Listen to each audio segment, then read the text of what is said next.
What's up? I'm Noelle at Noelle's Notions, and this is Fame by the Flame with Casual D.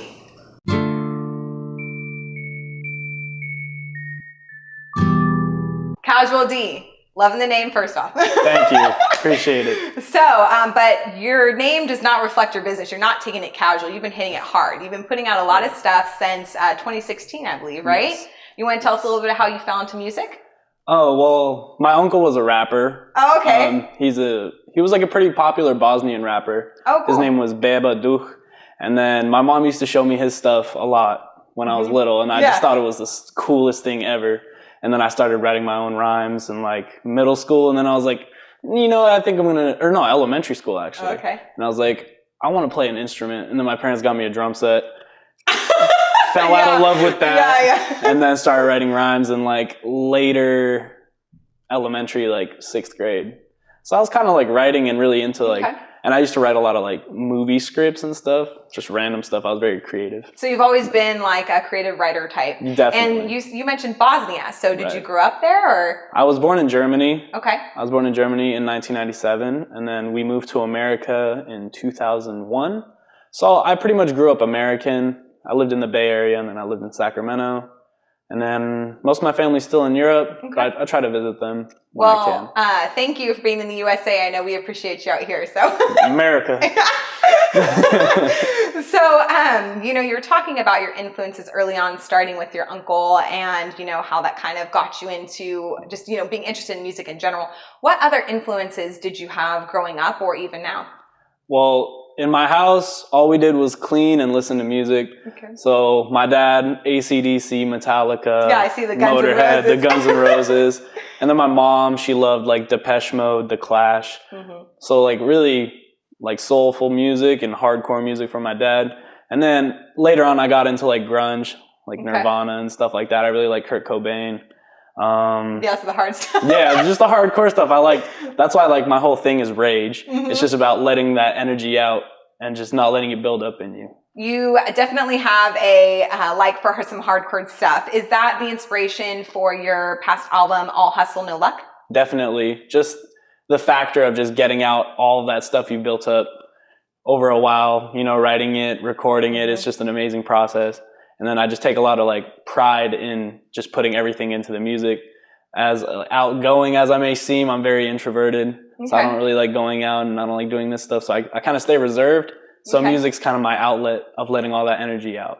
Well, you really couldn't tell. I mean, you're a very approachable person. And I know you had some past influences. You said earlier, riffraff. So I can see that. I'd say in general, like internet rappers, like really changed my life. Like I think like I used to watch a lot of Lil B videos, and that's where I got like my idea for putting out so much stuff. Cause Lil B has like thousands of videos. Like, I don't know how many songs, 10,000 something. I don't know, probably more. And then I just saw like how consistent they were and how funny they were, and people really gravitated towards that. And I might not be like necessarily musically connected to them. For sure, but seeing them as like an inspiration for how you put out your stuff. Their hustle, you know. Yeah, because I've been looking at your YouTube. I know you have a lot of videos on there too. And fans, you can find all his videos on YouTube. And what's your handle for that? YouTube/Casual D the MC 1997. That's a lot to type in. Just type in Casual D, it'll pop up. It'll just pop up, it's casual. Okay, and so then I know you're also big into different types of social media. I know you're on Instagram. Also know your music's on Spotify, iTunes, Apple Music. So you're all over the internet. Yeah. Where can people connect with you the best? My personal favorite social media is Twitter. Okay. All of my social media is Twitter, Instagram, _Casual D. Twitter is my I'd say that's where I get the most engagement. So you can ask me questions on there. I'll follow you back no matter what. I always have new music on there, new snippets, everything. I'm still kind of getting the hang of Instagram. I'm kind of late to Instagram, but you can follow me on there too, and I'll follow you back. Cool. So many ways to connect with him. Also many ways to check out his sound and your videos as well. So I know you recently came out with some new music, and you said that you have some other stuff in the works. Do you want to kind of tell us a little bit about your recent release? So my recent was Essential, And me and my cousin made that. Okay. Like he's from Sweden. He came to America for like 2 weeks and he just had a USB folder just full of beats. And then, like, check these. Yep. I heard that flute and I was like, I just want the flute. And then I took the flute and I looped it and I added drums to it. And then I made the song the next day. And he was like, this is crazy. And then I was like, it needs something. And he was like, do a deep voice for like the second hook. And I was like, okay. And then it came out and people were just like loving it. And I was like, this is awesome. And then I drop music every Friday. I try to, I should say, at least 3 times a month. So it's called Casual Friday. There you go, Casual Friday. And so this Friday, the 14th, I have a song called Flex Up. And it's one of my favorite songs I've made so far. It's very aggressive. I produced the instrumental myself. It's a lot of like heavy bass in it for the OG Casual D fans, the Ragers. So that'll be out this Friday. Cool. So Casual Friday, skip the Hawaiian shirts and the jeans, and you can log on to his Twitter, his Instagram, iTunes, and Spotify. And SoundCloud. And SoundCloud. Don't forget that. Never forget the SoundCloud. It's where everyone starts, right? And you can catch his new release on this Friday and check out his other ones as well. And I know you have a lot going on, not only with the sounds that you're putting out, but you got me a wonderful t-shirt, which dope. Thanks for that. No problem. Where can fans get that? Everything you find, merch, music, shows, hellacasual.com. Super simple. It's on the social media, but hellacasual.com, you know, it's the one spot for everything. So check that out. Cool. What is your technique for performance or just for putting out music in general? Does it come where it just comes to you and you bust it out? Or is it something like, you know, you hear that flute single and you're like, oh, I got the perfect lyrics for this? It's kind of like a mix. I'm very like in the moment. Okay. I'll pretty much make a song and put it out that day or the day after. And then for shows, like I'm very energetic.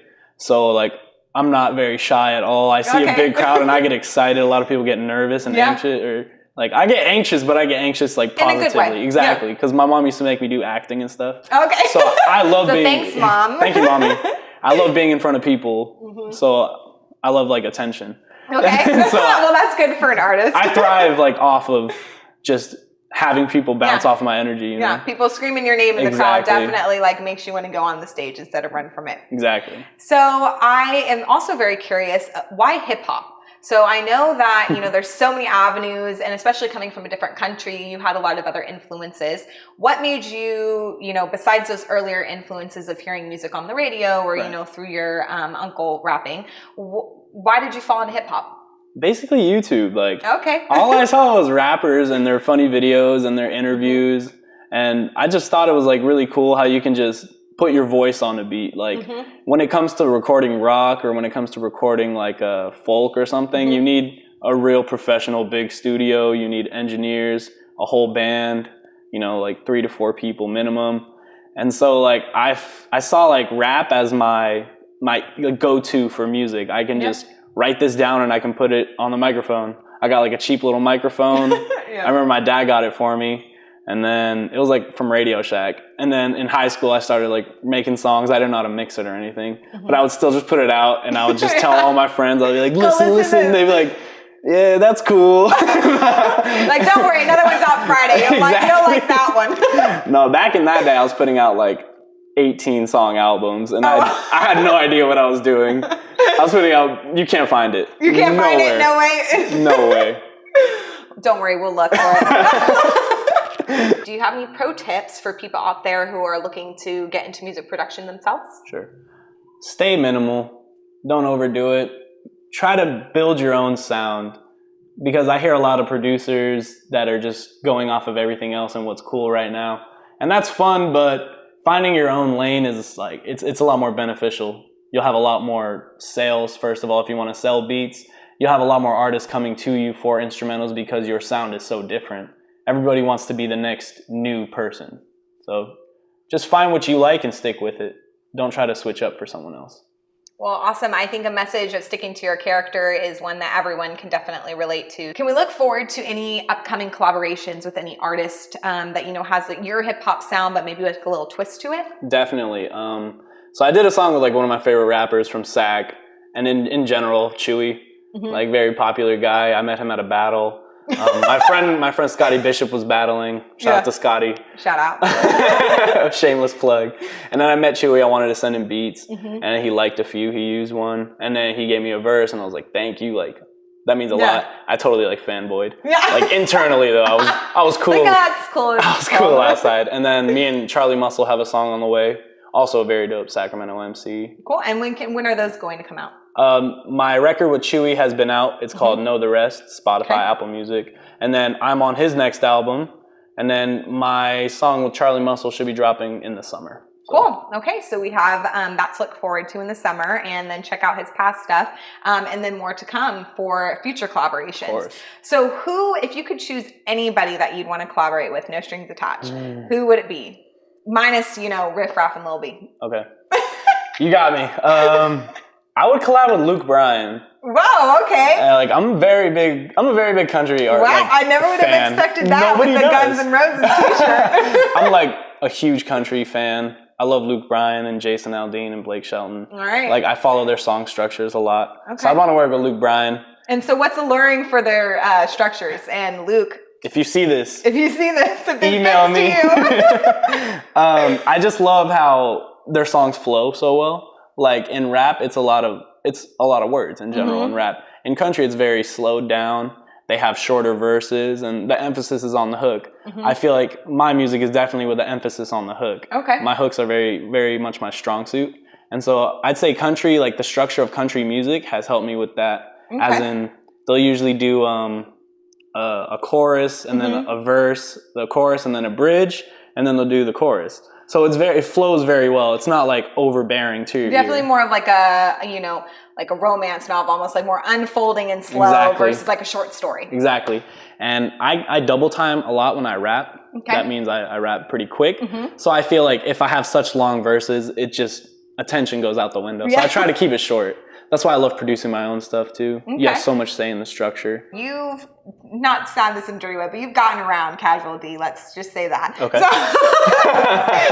So where do you see yourself in the next 1, 3, even 5 years? Like what is your dream or your inspirations for later in life?